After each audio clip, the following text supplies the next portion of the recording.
Hi friends, ఈరోజు నేను ఈ వర్షాకాలం కదా జలుబు గొంతు నొప్పికి మిరియాల కషాయం చేస్తున్నాను. ముందుగా ఒక కప్పు వాటర్ పోసుకొని అందులో ఒక అర స్పూను మిరియాల పొడి, అలాగే కొద్దిగా శొంఠి పొడి కూడా వేసుకోవాలి. అలాగే కొద్దిగా జీలకర్ర పొడి, ధనియాల పొడి కూడా వేసుకోవాలి కొద్దిగా. అలాగే దంచుకున్న అల్లం చిన్న ముక్క వేసుకోవాలి. అలాగే 5-6 ఆకులు తులసాకులు కూడా వేసుకుని, అలాగే చిటికెడు పసుపు కూడా వేసుకుని బాగా మరగబెట్టుకోవాలి. మరగబెట్టిన వాటర్ని వడపోసుకుని ఈ వాటర్ తాగితే జలుబు, గొంతు నొప్పి, గొంతు మంట ఇవేమీ ఉండవు.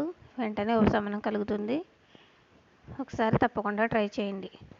మీకు నచ్చితే లైక్ చేయండి, కామెంట్ చేయండి, షేర్ చేయండి. Please subscribe my channel. Thank you so much. Bye.